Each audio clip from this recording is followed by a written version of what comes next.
दीपन, प्रत्येक रस में जो भाव संचरण करे।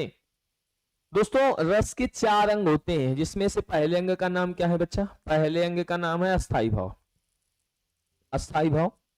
दूसरे अंग का नाम क्या है बच्चा? तो दूसरे अंग का नाम है विभाव। और तीसरे अंग का नाम क्या है मेरे बच्चा? तीसरे अंग का नाम है अनुभव। और चौथे अंग का नाम क्या है मेरे बच्चा? चौथे अंग का नाम है संचारी भाव। इसका आशय क्या है दोस्तों कि अगर आप स्थाई भाव के पहले जब लगा दें और स्थाई भाव के बाद नामक लगा दें, जैसे आपको मान लीजिए वीर रस की परिभाषा लिखनी है तो आप यहां पर लिख लीजिएगा वीर रस। और स्थाई भाव क्या होता है? वीर रस का स्थाई भाव होता है उत्साह।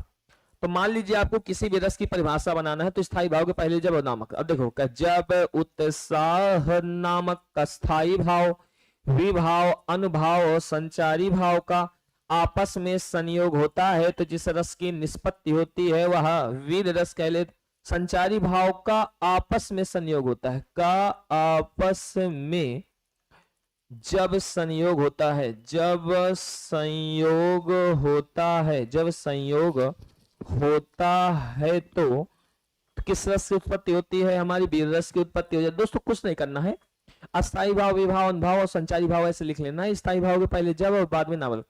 जब उत्साह नामक अस्थाई भाव, विभाव, अनुभाव और संचारी भाव का आपस में संयोग होता है तो जिस रस की निष्पत्ति होती है मेरे बच्चे वीर रस कहा जाता है। अब मेरे बच्चे ध्यान सुनिए, प्रत्येक रस में संचरण करने वाले भावों को संचारी भाव कहते हैं। दोस्तों क्या कहते हैं? संचारी भाव। क्या है आखिरकार ये संचारी भाव मेरे प्यारे बच्चे?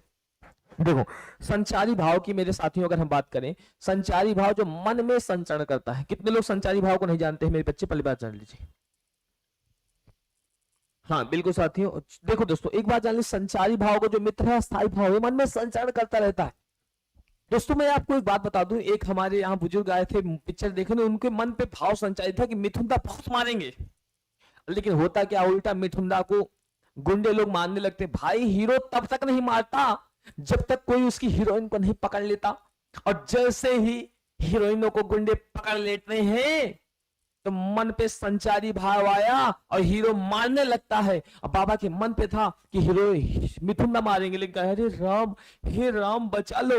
और अचानक जैसे ही बाबा ने देखा कि मिथुन ना मारने लगे, बाबा खड़े होते हैं जोर से, मन में संचारी भाव उठता कि मार मार मिथुन, मार मार मार। इसे कहते हैं संचारी भाव। जो मन पे संचरण करता रहे उसको बाहर निकाले।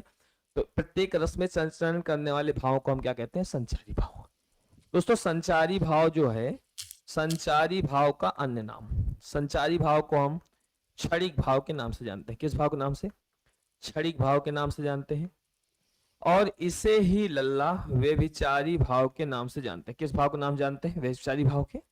और अगर बात करें दोस्तों संचारी भाव का मित्र कौन है, तो आप कहेंगे इसका मित्र जो है वो है अस्थाई भाव। मित्र कौन है बच्चा? अस्थाई भाव है। अगर आप बोले संचारी भाव की तुलना किससे की गई है, तो संचारी भाव की तुलना जो है वो पानी के बुलबुले से की गई। किससे बच्चा? पानी के बुलबुले से की गई है। अगर आपसे पूछा जाए कि यह बताइए संचारी भाव की संख्या कितनी है, तो आप बोलेंगे संचारी भाव की संख्या 33 है।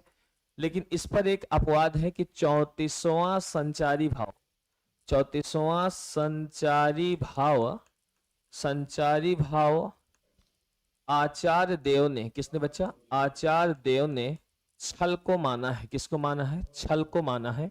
क्या माना है? तो 34वां संचारी भाव क्या माना है बच्चा?